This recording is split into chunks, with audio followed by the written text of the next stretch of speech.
இஃப்தார் செய்யுமாறு ரசூலுல்லாஹி ஸல்லல்லாஹு அலைஹி வஸல்லம் அவர்கள் ஆர்வப்படுத்துகிறார்கள், சொல்கிறார்கள். இந்த அளவுக்கு சொல்கிறார்கள் சொன்னால், நீங்க ஒரு நோன்பாளிக்கு நீங்க இஃப்தார் செய்ய வைத்தால், நோன்பு திறக்க வைத்தால், அந்த நோன்பாளிக்கு நீங்க அந்த நோன்பாளியுடைய முழுமையான நன்மை உங்களுக்கு கிடைக்கும்.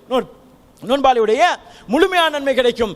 எந்த அளவுக்கு என்று சொன்னால், அந்த நோன்பாளிக்கு எதுவும் குறைஞ்சிராது, அவர நோன்பில் எதுவும் குறைஞ்சிராது, அவருக்கு எதுவும் குறையாமல் அந்த நோன்பாளியுடைய முழுமையான நன்மைகள் கிடைக்கும்.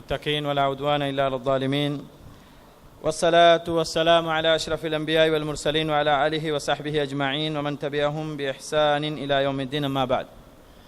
رب اشرح لي صدري ويسر لي أمري واحلل عقدة من لساني يفقهوا قولي. அளவற்ற அருளாளனும் நிகரில்லா அன்புடனுமாகிய எல்லாம் வல்ல அல்லாஹ்வின் திருநாமம் போற்றி ஆரம்பம் செய்கின்றேன். சாந்தியும் சமாதானமும் பெருமானார் முஹம்மது ஸல்லல்லாஹு அலைஹி வஸல்லம் அவர்கள் மீதும், அவர்களது தோழர்கள் கிளையார்கள், இன்று வரைக்கும் அவர்களது தூய மார்க்கத்தை அதன் தூய வடிவிலே பின்பற்றி நடக்கக்கூடிய அனைத்து முஸ்லிமான மூமினான நல்லடியார்கள் மீதும் நின்று நிலவட்டுமாக என்று கேட்டுக்கொண்டவனாய், அன்புக்கும் பெருமதிப்புக்கும் உரிய அல்லாஹ்வின் நல்லடியார்களே, இஸ்லாமிய சகோதரர்களே, தாய்மார்களே, சகோதரிகளே, உங்கள் அனைவருக்கும் இஸ்லாத்தின் காணிக்கையான சலாத்தை தெரிவித்துக் கொள்வதில் பெருமகிழ்ச்சி அடைகின்றேன். அஸ்ஸலாமு அலைக்கும் வரஹ்மத்துல்லாஹி வபரகாத்துஹு.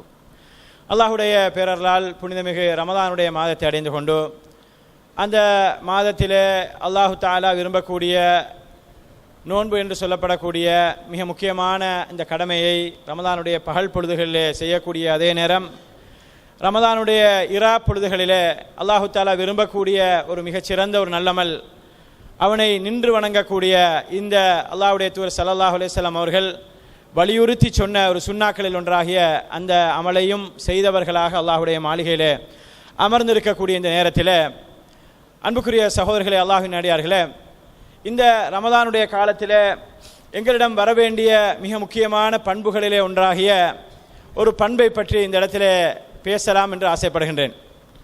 அன்புக்குரிய சகோதரர்களே, தாய்மார்களே, சகோதரிகளே, இஸ்லாமிய மார்க்கத்தை பொறுத்தவரையில் எங்களிடத்தில் சில பண்புகளை எப்பொழுதும் அது இருக்க வேண்டும் என்று ஆசைப்படுகின்றது. குறிப்பாக இந்த ரமதானுடைய காலத்தில் இந்த பண்பு எங்களிடத்தில் வர வேண்டும் என்பதற்காக வேண்டி அதற்கான பல சந்தர்ப்ப சூழ்நிலைகளை இஸ்லாம் எங்களுக்கு ஏற்படுத்தி தந்திருக்கின்றது. அப்படியான ஒரு மிக முக்கியமான ஒரு பண்பு தான், அதாவது அல்லாஹ்வுடைய பாதையிலே செலவழித்தல் என்று சொல்லப்படக்கூடிய அல் இன்ஃபாக்கு ஃபி சபீலில்லாஹ், அல்லாஹ்வுடைய பாதையில் செலவழித்தல் என்று சொல்லக்கூடிய இந்த பண்பு. இந்த அல்லாஹ்வுடைய பாதையில் செலவழித்தல் என்று வந்துவிட்டால் எங்களிலே பல பேர் யோசித்துக் கொள்வார்கள், இது எங்களுக்குரிய தலைப்பு கிடையாது, இது வசதி உள்ளவர்களுக்குரிய தலைப்பு, வசதி வாய்ப்போடு வாழக்கூடிய மக்களுக்கு உரிய தலைப்பு, நாங்களே அண்டைக்கு ஏதோ செஞ்சுட்டிருக்கிறோம், எங்களுக்கு எதுக்கு இதை பற்றி பேசுறது, எங்களுக்கு இதெல்லாம் தேவையில்லை, எங்களுக்கெல்லாம் இதை பற்றி பேச வேண்டிய அவசியம் இல்லை, கேட்க வேண்டிய அவசியம் இல்லை அப்படின்னு கூட சில பொழுதுகளில் சிலர் யோசிக்கலாம். அன்புக்குரிய சகோதரர்கள், அல்லாஹ்வின் அடியார்களே, அல்லாஹ்வுடைய பாதையிலே செலவழிப்பது என்பது பெரிய அளவில் இருந்துதான் செலவழிக்க வேண்டும் என்றது அல்ல. எங்களிடத்தில் எந்த அளவுக்கு இருக்கின்றதோ அதிலிருந்து கொஞ்சத்தை நாங்கள் அல்லாஹ்வுடைய பாதையிலே செலவழிக்கக்கூடிய அந்த பெரிய உள்ளம் மாத்திரம் எங்களுக்கு இருக்கும் என்று சொன்னால், அதுவே என்ன மிகப்பெரிய ஒரு பண்பாக, மிகப்பெரிய அல்லாஹு தஆலா விரும்பக்கூடிய ஒன்றாக அது இருக்கும் என்பதில் எந்த சந்தேகமும் இல்லை. அன்புக்குரிய சகோதரர்கள், அல்லாஹ்வின் அடியார்களே, அல்லாஹ்வுடைய பாதையிலே செலவழிப்பது என்ற இந்த விஷயத்தை பற்றி அல்லாஹு தஆலா அல் குர்ஆன் நெடுகிலும் பேசுகின்றான். சூரத்துல் பக்ரானுடைய கடைசி பகுதியில் கிட்டத்தட்ட ஒரு 3-4 பக்கங்களாக அல்லாஹு தஆலா பேசுகின்றான். அல்லாஹ்வுடைய பாதையில செலவழிக்கிறது, அதனுடைய சிறப்பு, அது எந்த அளவுக்கு விசேஷமானது என்பதை பற்றி பேசுகின்றான். அல்லாஹ் தஆலா சூரத்து சஜதால எப்படி பேசுகின்றான் சொன்னால், கொஞ்சம் வித்தியாசமாக அல்லாஹ் தஆலா, அதாவது எங்களது இந்த இரவு வணக்கம், இரவு தொழுகையை பற்றி அல்லாஹ் தஆலா பேசிவிட்டு அதனோடு சேர்த்து என்ன செய்கின்றான், இந்த அல்லாஹ்வுடைய பாதையில செலவழிப்பதை பற்றி பேசுகின்றான். சூரத்து சஜதாவுடைய 16ஆம் வசனத்தை அல்லாஹ் தஆலா சொல்கின்ற பொழுது, தத்தஜாஃபா ஜுனூபுஹும் அனில் மலாஜ, அதாவது தங்களது விழாப்புறங்களை படுக்கையிலிருந்து அவர்கள் எழுப்பி, அவர்கள் அந்த இரவு தொழுகைக்காக, இரவு வணக்கத்துக்காக அவர்கள் எழுந்து அவர்கள் என்ன செய்வார்கள், தொழுதுவிட்டு யதுஊன ரப்பஹும் ஹௌஃபன் வ தமஆ, அவர்கள் தங்களது இறைவனை எப்படி அழைப்பார்கள் என்று சொன்னால், அல்லாஹ்விடத்தில் எப்படி பிரார்த்திப்பார்கள் என்று சொன்னால், அவர்கள் அல்லாஹு தஆலா அவன் வைத்திருக்கக்கூடிய தண்டனைகளை பயந்து பிரார்த்திப்பார்கள். அந்த தண்டனைகளுக்கு தாங்கள் உட்பட்டு விடக்கூடாது என்பதற்காக பிரார்த்திப்பார்கள். அதே நேரம் அல்லாஹு தஆலா அவன் வைத்திருக்கக்கூடிய அருட்பாக்கியங்கள் மீது ஆசை வைத்தும் அவர்கள் செய்வார்கள், பிரார்த்திப்பார்கள் என்பதனை அல்லாஹு தஆலா சொல்லிவிட்டு தொடர்ந்து என்ன சொல்கின்றான் சொன்னால், எங்களுடைய தலைப்போடு சம்பந்தப்பட்ட விஷயத்தை பேசுகின்றான். வமிம்மா ரஸக்னாஹும் யுன்ஃபிகூன், நாங்கள் வழங்கியதிலிருந்து அவர்கள் செலவழிப்பார்கள். அல்லாஹ் தஆலா இங்கே சொல்லக்கூடிய வாசகத்தை மிக உன்னிப்பாக நாங்கள் பார்க்கணும். அல்லாஹ் தஆலா ஒன்றும் எங்கள்கிட்ட சும்மா கேட்கல, நீங்க அது செய்யுங்க இது செய்யுங்க அங்கே செலவழிங்க இங்கே செலவழிங்க அது கொடுங்க இது கொடுங்கலாம் சொல்லலை. அல்லாஹ் தஆலா எப்படி சொல்றாண்டால் வமிம்மா ரஸக்னாஹும் யுன்ஃபிகூன், நாங்கள் வழங்கியிருந்து அவர்கள் என்ன செய்கிறார்கள், செலவழிக்கிறார்கள். செலவழிக்க வேண்டும். அவன் வழங்கிவிட்டு என்ன செய்கின்றான், எங்களிடத்திலே கேட்கின்றான், நான் உங்களுக்கு தந்துகிறேன் நீங்க செலவழிங்க அப்படின்னு சொல்லி அல்லாஹ் தஆலா கேட்கின்றான். எனவே அன்புக்குரிய சகோதரர்களே, அல்லாஹ்வின் அடியார்களே, அல்லாஹ்வுடைய பாதையிலே செலவழிப்பது என்பது அல்லாஹ் தஆலா எவ்வளவு விரும்பக்கூடிய ஒரு பண்பு என்பதற்கு இதுவே மிகப்பெரிய ஒரு எடுத்துக்காட்டாக இருக்கின்றது. அதே போன்று அன்புக்குரிய சகோதரர்களே, அல்லாஹ்வின் அடியார்களே, அல்லாஹ்வுடைய பாதையிலே செலவழிப்பது என்ற இந்த தலைப்பை நாங்கள் எடுத்துக்கொண்டால் இதிலே பல விஷயங்கள் வரும், பல்வேறுபட்ட விஷயங்கள் வரும். இதுல இஸ்லாம் எங்களுக்கு சொல்லக்கூடிய ஒரே ஒரு பகுதியை மாத்திரம் தான் நான் பேச பார்க்கிறேன். மற்ற பகுதிகள் இன்ஷா அல்லாஹ் இன்னும் ஒரு சந்தர்ப்பம் கிடைத்தால் பேசலாம். இந்த செலவழித்தல் என்று வருகின்ற இந்த விஷயத்தில், அதாவது மற்றவர்களுக்கு உணவு வழங்குறது, மற்றவர்களுக்கு சாப்பாடு கொடுக்கிறது, இது அல்லாஹ் தஆலா விரும்பக்கூடிய மிக முக்கியமான ஒரு உன்னதமான ஒரு பண்பாக இருந்து கொண்டிருக்கின்றது. செலவழித்தல் என்ற இந்த விஷயத்தில் மற்றவர்களுக்கு சாப்பாடு கொடுக்கிறது, உணவளிக்கிறது என்பது அல்லாஹ் தஆலா மிக விரும்புகின்ற ஒரு காரியமாக இருந்து கொண்டிருக்கின்றது. அன்புக்குரிய தாய்மார்கள், சகோதரிகள் இந்த இடத்தில் இருக்கிறார்கள். நாங்கள் ஒரு பொழுதும் நினைக்கக்கூடாது சாப்பாடு கொடுக்கிறது, இன்னொருவருக்கு உணவு கொடுக்கிறது என்பது அதற்கு தனியாக ஏற்பாடு செஞ்சு பெரிய லெவலில் செஞ்சு பெரிய பாட்டியா அப்படியெல்லாம் இல்லை. நாங்கள் ஆக்கிரத்தில் ஒரு புடி, எங்கள்கிட்ட இருக்கிறதுல ஒரு புடி, எங்கட தேவைகள் போக எஞ்சியதில் அல்லது எங்களுக்கு எங்கட வீட்டில் எங்களுக்கு தேவை எந்த அளவுக்கு தேவைக்குதோ அதுக்கு மேலதிகமாக இருப்பதை நாங்கள் அல்லாஹ்வுடைய பாதையில் இன்னொருவருக்கு, ஏழைகளுக்கு, அனாதைகளுக்கு, இல்லாதவர்களுக்கு, பக்கத்து வீட்டினருக்கு இப்படி கொடுக்கின்ற பொழுது அது அல்லாஹ் தஆலா மிக விரும்பக்கூடிய ஒரு செலவழித்தலாக இருந்து கொண்டிருக்கின்றது என்பதை நாங்கள் பார்க்கின்றோம். இதனை அல்லாஹ் தஆலா சூரத்துல் ஹஷ்ருடைய 9ஆம் வசனத்தில் சொல்லி காட்டுகின்ற பொழுது மதீனா வாசிகளை பற்றி அல்லாஹ் பேசுகின்றான். மதீனா வாசிகளுடைய நட்பண்புகளை பற்றி அல்லாஹ் தஆலா பேசுகின்றான். எப்படி பேசுகின்றான்? அவர்கள் வல்லதீன தபவ்வஉத் தார வல் ஈமான், அதாவது அந்த மதீனா வாசிகள், மதீனாவிலே ஈமான் இருந்த அந்த பூமியில அந்த மதீனா வாசிகளை பொறுத்தவரையில் அவர்கள் எப்படிப்பட்டவர்கள் தெரியுமா? யுஹிப்பூன மன் ஹாஜர இலைஹிம், அவர்களிடத்தில் ஹிஜ்ரத் செய்து மக்காவிலிருந்து ஒன்றுமில்லாமல் வந்தார்களே அந்த மக்களை அவர்கள் விரும்புவார்கள், விரும்பக்கூடியவர்களாக இருந்தார்கள். அதே நேரம் வலா யஜிதூன ஃபீ சுதூரிஹிம் ஹாஜா மிம்மா ஊது, அவர்கள் கொடுத்ததிலிருந்து அவர்கள் நிறைய கொடுத்தார்கள். மக்காவிலிருந்து வந்த மக்களுக்கு மதீனா வாசிகள் நிறைய கொடுத்தார்கள். தங்களது பொருளாதாரத்தை, தங்களது அதாவது எதுவெல்லாம் இருந்ததோ அனைத்தையும் கொடுத்தார்கள். எதையெல்லாம் கொடுக்க முடியுமோ அவ்வளவையும் கொடுத்து உதவி செய்த அந்த மக்கள் அவர்கள் என்ன செய்யவில்லை, எந்த ஒன்றையும் அந்த மக்களிடத்திலிருந்து எதிர்பார்க்கவில்லை. மக்காவாசிகள் தங்களுக்கு பிரதி உபகாரம் செய்ய வேண்டும், தங்களுக்கு சப்போர்ட் பண்ண வேண்டும், தங்களுக்கு உறுதுணையாக இருக்க வேண்டும், இப்படி ஒன்றையுமே எதிர்பார்க்கவில்லை. அவர்கள் கொடுத்தது அல்லாஹ்வுக்காக, கொடுத்து விட்டு எதையுமே எதிர்பார்க்காமல் இருந்து விட்டார்கள் என்று சொல்லிவிட்டு அல்லாஹ் தஆலா இந்த மக்களுடைய மிகப்பெரிய ஒரு நல்ல ஒரு பண்பை அல்லாஹ் தஆலா சொல்லுகின்றான்.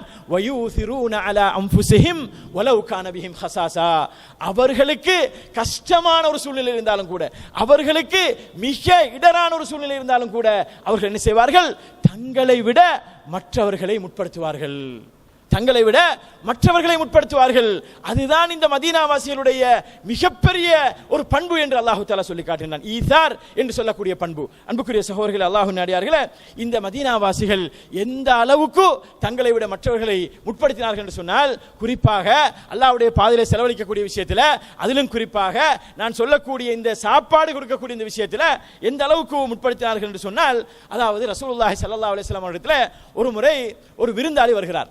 விருந்தாளி வந்தா ரசூலுல்லாஹி ஸல்லல்லாஹு அலைஹி வஸல்லம் அவர்கள் தங்களுடைய வீடுகளுக்கு எல்லா மனைவிமார வீட்டுக்கு அனுப்புறாங்க. எல்லாருக்கும் தெரிஞ்சிக்கும் சில நேரம் இந்த சம்பவம் ஞாபகப்படுத்துவதற்காக சொல்கின்றேன். ஞாபகப்படுத்துவது பிரயோசனம் அளிக்கும் என்ற வகையிலே சொல்லுகின்றேன். அன்புக்குரிய சகோதரர்களே, ரசூலுல்லாஹி ஸல்லல்லாஹு அலைஹி வஸல்லம் அவர்கள் தங்களுடைய மனைவிமாருடைய வீடுகளுக்கு அனுப்புறாங்க. எல்லா மனைவிமார்ட்டிருந்து ஒரே பதில், வீட்டில் ஒன்றுமில்லை, வீட்டில் ஒன்றுமே இல்லை. யாருக்கு? விருந்தாளி கொடுக்கறதுக்கு. இன்றைக்கு மாஷா அல்லாஹ் எங்களோட வீடுகளில் ஒரு கிழமைக்கு 2 கிழமைக்கு ஒரு மாசத்துக்கு தேவையான சாப்பாடுக்கும், ஆனால் ஒரு அவசரத்துக்கு ஒரு விருந்தாளியை கூட்டு போனால் அவருக்கு கொடுக்கறதுக்கு ஒன்றும் இல்லை. நேரத்தோட செல்லலை, கால் பண்ணல, அப்படி இப்படி கூட்டு வந்தா எப்படி அப்படின்னு சொல்லி எத்தனையோ கேள்விகள் வரும். ஆனால் அந்த சஹாபிய பெண்மணிகள் அவங்களோட வீட்டில் ஒன்றுமே இல்லை கொடுக்கறதுக்கு. ரசூலுல்லாஹ் மனைவிமார் சொல்லி அனுப்புறாங்க ஒன்றுமே இல்லைன்னு சொல்லி. அப்ப ரசூலுல்லாஹி ஸல்லல்லாஹு அலைஹி வஸல்லம் அவர்கள் சஹாபாக்களை பார்த்து கேட்கிறாங்க, மக்களே உங்களை யாராவது என் விருந்தாளியை கூட்டு போறீங்களான்னு கேட்குறாங்க. அப்போ சஹாபாக்கள் ஒருவர் வந்து முடிவெடுக்கிறாரு, மனைவிட்ட பற்றி கேட்டு வீட்டில் ஈக்குதா இல்லையா அதெல்லாம் இல்லை, அது ஒன்றுமே இல்லை, எங்களை மாதிரி ஃபோன் ஈக்குதா வசதி ஒன்றுமே இல்லை கேட்கறதுக்கு. அவர் அப்படியே கூட்டு போறாரு, விருந்தாளியை வீட்டுக்கு போறாரு. வீட்டுக்கு போயிட்டு பார்த்தா வீட்டுக்குள்ள போய்த்தது போறோம் மனைவிட்ட போய் கேட்கிறாரு, என்ன இது அல்லாஹ்வுடைய தூதர் விருந்தாளி நான் கூட்டு வந்தீங்க, என்ன கொடுக்குறது இருக்குதுன்னு கேட்கிறாரு. அப்ப அந்த பெண்மணி சொல்றாங்க, தாயார் சொல்றாங்க, அந்த சஹாபிய பெண்மணி சொல்றாங்க, எனது அருமை கணவனே, எனக்கும் உங்களுக்கும் கூட ஒன்றுமே இல்லை சாப்பிடுறதுக்கு, எனக்கும் உங்களுக்கும் சாப்பிடுறதுக்கு ஒன்றுமே இல்லை. எங்கட பிள்ளைகளுக்கு சின்ன சின்ன பிள்ளைகளுக்கு அந்த பிள்ளைகளுக்கு வச்ச சாப்பாடு கொஞ்சம் மீகுது, அதை வேணும்டா நாங்க கொடுப்போம் அந்த விருந்தாளிக்கு. என்றால் அல்லாஹ்வுடைய தூதருடைய விருந்தாளி, அவர் எங்களுக்கு கண்ணியப்படுத்தியே ஆகணும், கொடுக்கணும் என்று சொல்லி அந்த சொந்த பிள்ளைகளுக்கு, தங்களுடைய பிள்ளைகளுக்கு வச்ச அந்த சாப்பாட்டை அந்த பிள்ளைகளை தூங்க வச்சுட்டு அந்த பிள்ளைகளுக்கு கொடுக்காம என்ன செய்யறாங்க, அந்த சஹாபியும் அந்த சஹாபியுடைய மனைவியும் வந்து அல்லாஹ்வுடைய தூதர் ஸல்லல்லாஹு அலைஹி வஸல்லம் அவருடைய விருந்தாளியை கவனிப்பதற்காக வேண்டி மிகப்பெரிய ஒரு முயற்சியை செய்யறாங்க, மிகப்பெரிய ஒரு தியாகத்தை செய்யறாங்க. எந்த அளவுக்கு சொன்னால், ரெண்டு பேரும் பேசிக்கிறாங்க, நீங்க சாப்பாடெல்லாம் போட்டு கொண்டு வைங்க, நான் வந்து அந்த விளக்கை வந்து தூண்டுற மாதிரி நடித்து அப்படியே ஆஃப் பண்ணி விடுறேன், அதை அப்படியே அணைத்து விடுகின்றேன், அதுக்கப்புறம் அவர் நல்லா சாப்பிடட்டும், நான் சாப்பிடுற மாதிரி சைக்கினை செய்கின்றேன். அப்படியெல்லாம் ஒரு பெரிய ஒரு திட்டத்தை போட்டு தாண்ட பிள்ளைகளை தூங்க வச்சுட்டு, பசியோட தூங்க வச்சுட்டு என்ன செய்யறாங்க, இந்த தாயும் அந்த சஹாபியும் சேர்ந்து அல்லாஹ்வுடைய தூதர் ஸல்லல்லாஹு அலைஹி வஸல்லம் அவருடைய விருந்தாளியை கவனிக்கிறாங்க. அன்புக்குரிய சகோதரர்களே, அல்லாஹ்வின் அடியார்களே, இந்த சம்பவங்களை எல்லாம் எங்களுக்கு வெறும் சம்பவங்களாகத்தான் பேச முடியுமே அல்லாமல் எங்களுடைய பிராக்டிக்கல் லைஃப்ல, எங்களுடைய நடைமுறை வாழ்க்கையில் இதெல்லாம் செய்து காட்ட முடியாது, செய்ய முடியாது. இப்படி ஒருவரை நாங்க கூட்டு போனாங்க வீட்டுக்கு, எங்கட மனைவிமார் கேட்பாங்க, இவர தலை ஏதாவது நடந்துட்டோ தெரியாது, இவருக்கு பிள்ளைகளுக்கு வச்சிருக்க சாப்பாட்டு விருந்தாளி கொடுக்கணும், இவருக்கு என்னமா நடந்திக்கும் போல அப்படின்னு யோசிப்பாங்க. அந்த அளவுக்கு தான் நிலைமைக்குது இன்றைக்கு. ஆனால் அன்புக்குரிய சகோதரர்கள், அல்லாஹ்வின் அடியார்களே, அந்த காலத்து தாய்மாரை பாருங்க, எந்த அளவுக்கு விருந்தளிக்க வேண்டும், அல்லாஹ்வுடைய பாதையில் செலவழிக்க வேண்டும், இதற்காக வேண்டி எந்த அளவுக்கு தயாராக இருந்தார்கள் பாருங்கள். தங்களது பிள்ளைகளை தூங்க வைத்து விட்டு இவ்வாறு என்ன செய்கிறார்கள், அந்த விருந்தாளியை கவனிக்கிறார்கள். கவனித்து விட்டு அடுத்த நாள் காலையில் ஃபஜ்ருக்கு பள்ளிக்கு வராங்க. அல்லாஹ்வுடைய தூதர் ஸல்லல்லாஹு அலைஹி வஸல்லம் அவர்கள் அந்த சஹாபியை கூப்பிட்டு சொல்றாங்க, சகோதரரே, அதாவது நண்பரே, உங்களோட செயலை பார்த்துட்டு, உங்களோட மனைவியோட செயலையும் பார்த்துட்டு என்ன செய்யறான், அல்லாஹு தஆலா வியப்படைகின்றான், அல்லாஹு தஆலா வியந்து போய்விட்டான் என்று சொல்லி அந்த சஹாபியுடைய செயலை பார்த்து விட்டு அந்த ரசூலுல்லாஹி ஸல்லல்லாஹு அலைஹி வஸல்லம் அவர்கள் அல்லாஹ்வை வியந்து போனதாக அந்த இடத்திலே சொல்கிறார்கள். அன்புக்குரிய சகோதரர்களே, அல்லாஹ்வின் அடியார்களே, இதுதான் ரசூலுல்லாஹி ஸல்லல்லாஹு அலைஹி வஸல்லம் அவர்கள் உருவாக்கிய அந்த சஹாபாக்களுடைய பண்பாக இருந்தது. அதாவது உணவளிப்பது என்று சொன்னால் தங்களை விட, தங்களது பிள்ளைகளை விட அல்லாஹ்வுடைய விருந்தாளிகளை, அல்லாஹ்வுடைய தூதருடைய விருந்தாளிகளை முற்படுத்தக்கூடிய தன்மை இருந்தது. இன்றைக்கு நாங்க எப்படின்னு சொன்னால், நாங்க எங்க பிள்ளைகளை தான் நாங்க முற்படுத்துவோம், எல்லா விஷயத்திலும் பிள்ளைகளை தான் முற்படுத்துவோம். நாங்க சொல்லுவோம், என்ன எங்களுக்கு இல்லாட்டியும் பரவாயில்ல, பிள்ளைகளுக்காக நாங்க வாழணும், எங்களுக்கு இல்லாட்டியும் பரவாயில்ல, பிள்ளைகளுக்கு நான் கஷ்டத்தை காட்டிடப்படாது, இப்படியே சொல்லி சொல்லி நாங்க என்ன செய்கின்றோம் சொன்னால், பிள்ளைகளுக்கு எந்த ஒரு கஷ்டத்தையும் காட்டாமல், தாய் தகப்பனுடைய அந்த கஷ்டங்கள் விளங்காமல் பிள்ளைகளை வளர்த்துக் கொண்டிருக்கிறோம். ஆனால் அன்புக்குரிய சகோதரர்களே, அல்லாஹ்வின் அடியார்களே, ரசூலுல்லாஹி ஸல்லல்லாஹு அலைஹி வஸல்லம் உடைய சஹாபாக்கள் அல்லாஹ்வுடைய பாதையில செலவழிக்கக்கூடிய விஷயத்தில், அல்லாஹ்வுடைய பாதையில் உணவளிக்கக்கூடிய விஷயத்தில் தங்களது குடும்பத்தை, தங்களை விட, தங்களது பிள்ளைகளை விட இப்படி முற்படுத்தக்கூடிய மக்களாக இருந்திருக்கிறார்கள் என்பதனை நாங்கள் பார்க்கின்றோம். அன்புக்குரிய சகோதரர்களே, அல்லாஹ்வின் அடியார்களே, இந்த உன்னதமான பண்பு, இந்த அழகான பண்பு, மற்றவர்களுக்கு உணவளிக்கக்கூடிய இந்த பண்பை இந்த ரமதானுடைய காலத்திலே ஏற்படுத்திக் கொள்வது மிகவும் இலகுவான ஒரு விஷயமாக இருக்கின்றது, மிக இலகுவான விஷயம். இதற்கான ஆர்வமூட்டல்களை ரசூலுல்லாஹி ஸல்லல்லாஹு அலைஹி வஸல்லம் அவர்கள் நிறையவே எங்களுக்கு செய்கிறார்கள். ரசூலுல்லாஹி ஸல்லல்லாஹு அலைஹி வஸல்லம் அவர்கள் இந்த ரமதானுடைய காலத்திலே நாங்கள் செலவழிக்க வேண்டும், நாங்கள் குறிப்பாக உணவு கொடுக்க வேண்டும் என்பதற்காக வேண்டி ரசூலுல்லாஹி ஸல்லல்லாஹு அலைஹி வஸல்லம் அவர்கள் நோன்பு திறக்கக்கூடிய அந்த சந்தர்ப்பங்களிலே மற்ற மக்களை அழைப்பதை என்ன செய்கிறார்கள், ஆர்வப்படுத்துகிறார்கள்.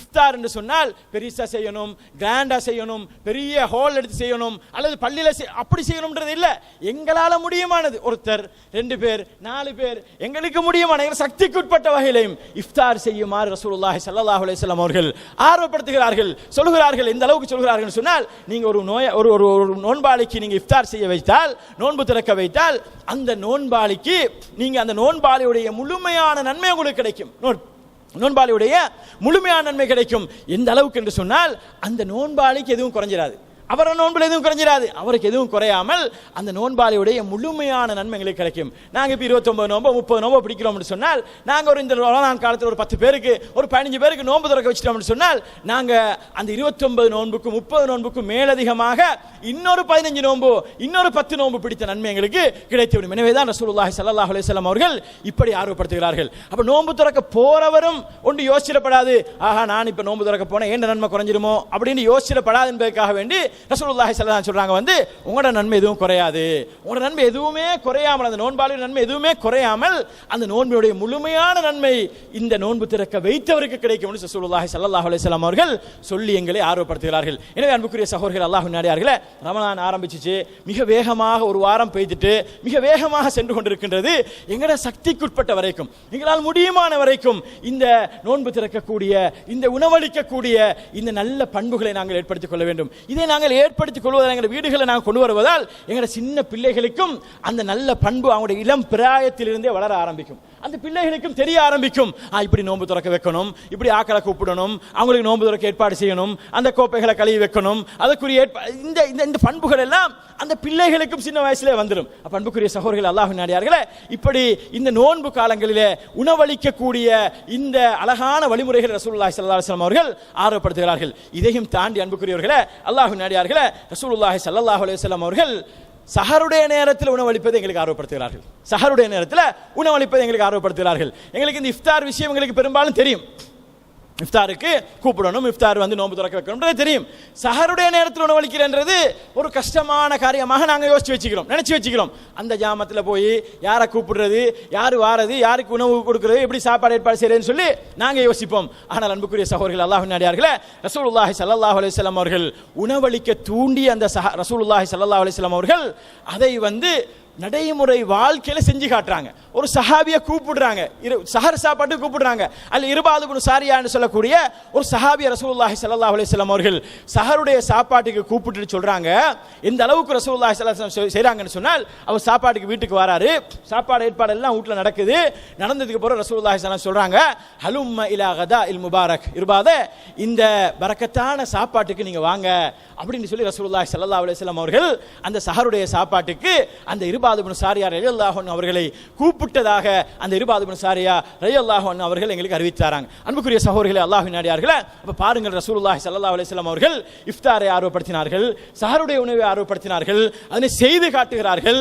இப்படித்தான் ரசூலுல்லாஹி ஸல்லல்லாஹு அலைஹி வஸல்லம் அவருடைய வழிமுறைகள் இருந்ததே அல்லாமல் வெறுமனே வாய் வார்த்தைகளிலே வெறுமனே பேசுவதோடு மாத்திரம் சுருக்கிக் கொள்ளாமல் தங்களது வாழ்க்கையிலே அதனை நடைமுறைப்படுத்தி காட்டக்கூடிய அந்த உன்னதமான பண்பை உடையவர்களாக எம் தூதர் முஹம்மது முஸ்தபா ஸல்லல்லாஹு அலைஹி வஸல்லம் அவர்கள் இருந்திருக்கிறார்கள் என்பதை நாங்கள் உணர்ந்து, குறிப்பாக இந்த ரமலானுடைய காலத்திலே நாங்கள் இந்த உணவளிக்கக்கூடிய இந்த பண்பை அதிகம் நாங்கள் ஏற்படுத்திக் கொள்வோம். ஏழைகளுடைய பசியை நாங்கள் உணர்கின்றோம், அவருடைய பிரச்சனையை நாங்கள் உணர்கின்றோம். எங்களால் முடியுமானதை, எங்களுடைய சக்திக்குட்பட்டதை நாங்கள் செய்வதற்கு நாங்கள் முயற்சிப்போம். அவ்வாறு செய்கின்ற பொழுது நிச்சயமாக இந்த ரமலான் எதிர்பார்க்கக்கூடிய சிறந்த ஒரு மாற்றம், உணவளித்தல் என்று சொல்லக்கூடிய அந்த மிகச் சிறந்த ஒரு நன்மையை பெற்றுக்கொண்ட மக்களாக நான் மாற முடியும். இறுதியாக ஒரே ஒரு செய்தியை மாத்திரம் சொல்லி முடித்துக் கொள்ளலாம் நினைக்கின்றேன். அன்புக்குரிய சகோதரர்களே, அல்லாஹ்வின் அடியார்களே, ரசூலுல்லாஹி ஸல்லல்லாஹு அலைஹி வஸல்லம் சொல்கிறார்கள், ஒவ்வொரு நாளும் விடிய காலை ஃபஜ்ர் தொழுகைக்கு பின்னால் 2 மலக்குமார்கள் இறங்குகிறார்கள் இந்த உலகத்துக்கு, இந்த பூமிக்கு இறங்குகிறார்கள். இந்த பூமிக்கு அவர்கள் 2 பேரும் செய்யக்கூடிய பிரார்த்தனையை பற்றி ரசூலுல்லாஹி ஸல்லல்லாஹு அலைஹி வஸல்லம் சொல்லி காட்டுகிறார்கள். 2 மலக்குமார் ஒவ்வொரு நாளும் பிரார்த்திக்கிறார்கள். எப்படி பிரார்த்தனை சொன்னால், ஒருத்தர் பிரார்த்திப்பாரு, மற்றவர் அவருடைய பிரார்த்தனை அப்படின்னு சொன்னா, எங்கட பாஷையில சொல்றான்னு சொன்னா பதுவா செய்வார். ஒருத்தர் பிரார்த்திப்பாரு, மற்ற மலக்கு பதுவா செய்வார். எப்படி பதுவா செய்வார்? ஒருத்தர் பிரார்த்திப்பார் அப்படின்னு சொன்னால், ஒருவர் சொல்வார், அல்லாஹும்ம அதி முன்ஃபிகன் ஹலஃபா, யா அல்லாஹ் உனது பாதையில உனக்காக செலவழிக்கக்கூடிய மக்களுக்கு நீ நல்ல முடிவை கொடுப்பாயாக, இன்னும் அதிகப்படுத்தி கொடுப்பாயாக அப்படின்னு சொல்லி ஒரு மலக்கு சொல்லுவார். அவர் துவா செய்வார். அது சரி, அவர் துவா செய்வார். இந்த துவாவுக்குரியவராக நாங்கள் இருக்கிறோமா இல்லையான்னு சொல்லி நாங்கள் ஒவ்வொரு நாளும் எங்களை நாங்கள் செக் பண்ணிக்கொள்ளணும், எங்களை நாங்கள் மீர் பரிசீலனை செஞ்சு கொள்ளணும். ஒவ்வொரு நாளும் இது நடக்குது. ஒவ்வொரு நாளும் ஒரு மலக்கு பூமிக்கு துவா செய்றாரு, அல்லாஹும்ம அதி முன்ஃபிகன் ஹலஃபா, யா அல்லாஹ் உனது பாதையிலே செலவழிக்க கூடாது. 10 ரூபாய் ஆயிக்கலாம், 20 ரூபாய் ஆயிக்கலாம், 50 ரூபாய் ஆயிக்கலாம், 100 ரூபாய் ஆயிக்கலாம், ஒரு சொத்து பார்சல் ஆயிக்கலாம், அது 1000 ரூபாய், லட்சம், எவ்வளவு வேணாலும் இருக்கலாம். எவ்வளவாக இருந்தாலும் கூட உனது பாதையிலே செலவழிக்கிறாரு. மற்ற மக்களுடைய பெருமையை எதிர்பார்த்து, மற்ற மக்கள் தன்னை புகழ வேண்டும், அது கிடைக்கணும், இது கிடைக்கும், அதெல்லாம் ஒன்றுமில்லை. அல்லாஹ்வுக்காக வேண்டி அவன் கூலி வழங்க வேண்டும் என்ற நல்ல நோக்கத்தில் செலவழிக்கிறான்னு சொன்னால் அவருக்கு நீ நல்லதை கொடுப்பாயாக, சிறந்ததை கொடுப்பாயாக சொல்லி ஒரு மலக்கு துஆ செய்றாரு. இன்னொரு மலக்கு பதுஆ செய்றாரு அப்படின்னு சொன்னால், அல்லாஹும்ம அதி மும்சிகன் தலஃபா, யா அல்லாஹ் உனது பாதையிலே செலவழிக்காமல் பிடித்துக் கொண்டிருக்கிறார்களே, கஞ்சத்தனம் காட்டுகிறார்களே, அவர்களுக்கு அழிவை கொடுத்துருன்னு சொல்லி ஒரு மலக்கு என்ன செய்றாரு, பதுஆ செய்றாரு என்று சொல்லி ரசூலுல்லாஹி ஸல்லல்லாஹு அலைஹி வஸல்லம் சொல்லி காட்டினார்கள். எனவே அன்புக்குரிய சகோதரர்களே, அல்லாஹ்வின் அடியார்களே, இந்த பதுஆவுக்குரிய மக்களாக நாங்கள் மாறுவதா அல்லது அடுத்த மலக்கு முதலாவது மலக்குடைய துஆவுக்குரிய மக்களாக மாறுவதா என்பதை நாங்கள் தான் தீர்மானிக்க வேண்டும். ஒவ்வொரு நாளும் பூமியில் இது நடக்குது. ஒவ்வொரு நாளும் இந்த துஆவை கேட்டுக்கொண்டிருக்கிறார்கள். ஒரு மலக்கு கேட்கிறார் துஆவை, இன்னும் ஒரு மலக்கு இந்த பதுஆவை கேட்டுக்கொண்டிருக்கிறாரு. அப்ப இந்த பதுஆவுக்குரிய மக்களாக மாறுறதா துஆவுக்குரிய மக்களாக மாறுறதா என்பதை நாங்கள் தான் தீர்மானிக்க வேண்டும். குறிப்பாக இந்த ரமலானுடைய காலத்திலே எங்களுக்கு அல்லாஹ் தஆலா நிறைய வாய்ப்புகளை தந்திருக்கின்றான், நிறைய சந்தர்ப்பங்களை தந்திருக்கின்றான். எங்களால் முடியுமானதை நாங்கள் இந்த அல்லாஹ்வுடைய பாதையிலே செலவழிப்பதற்கு, குறிப்பாக உணவு வழங்கக்கூடிய இந்த விஷயத்திலே ரசூலுல்லாஹி ஸல்லல்லாஹு அலைஹி வஸல்லம் அவர்கள் எவ்வளவு அழகான வழிமுறைகளை காட்டி தந்தார்கள். பக்கத்து வீட்டாருக்கு சாப்பாடு கொடுக்க வேண்டும் என்பதற்காக வேண்டி உங்களோட சாப்பாட்டில் உங்களோட கறியில கொஞ்சம் தண்ணியே ஊத்தியாவது என்ன செய்யுங்க, பக்கத்து வீட்டுக்கு கொடுங்கன்னு சொன்னாங்க. அந்த அளவுக்கு வழிமுறைகளை காட்டி அந்த தூதருடைய வழிமுறைகளை பின்பற்றக்கூடிய நாங்கள் இந்த விஷயத்திலே, அதாவது எங்களுக்கு ஷைத்தான் இதனை பெரிதுபடுத்தி காட்டி விடாமல், ஷைத்தான் இதனை கஷ்டப்படுத்தி, அதான் பிரச்சனை. நாங்க ஏதாவது ஒன்றை செய்ய ஆரம்பிச்சா ஷைத்தான் என்ன செஞ்சுவான்னு சொன்னா பெருசாகி காட்டுவான், கஷ்டப்படுத்தி காட்டுவான். இதுக்கெல்லாம் இவ்வளவு செலவு போகும், அவ்வளவு செலவு போகும், இதெல்லாம் லேசி மாசான வேலை இல்லை, இதுக்கு அப்படி நடக்கணும், இது செய்யணும், அது செய்யணும், இது செய்யணும்னு சொல்லி ஷைத்தான் என்ன செஞ்சிருவான், பெருசாக்கி காட்டி அதை அப்படியே இல்லாமல் ஆக்கிடுவான். அது அவன் வேலை. அப்ப நாங்கள் அன்புக்குரிய சகோதரர்கள், அல்லாஹ்வின் அடியார்களே, அந்த ஷைத்தானுக்கு வழிபட்டு விடாமல், அந்த மலக்குடைய பதுஆவுக்கு ஆளாகி விடாமல், நாங்கள் எங்களால் முடியுமான வரைக்கும் இந்த ரமலானுடைய காலத்திலே நாங்கள் இந்த உணவளிக்கக்கூடிய இந்த நல்ல பண்பை நாங்கள் எங்களுக்கு ஏற்படுத்திக் கொள்வோம். எல்லாம் வல்ல அல்லாஹ் தஆலா அதற்கான சந்தர்ப்பத்தை எங்கள் ஒவ்வொருவருக்கும் தந்தருள்வானாக என்ற அந்த பிரார்த்தனையோடு சுருக்கிக் கொள்கின்றேன். ஹாதா மா இந்தி வலில் முஇந்தல்லாஹ் வஸ்தக்ஃபிரூஹு இன்னஹு ஹுவல் கஃபூருர் ரஹீம்.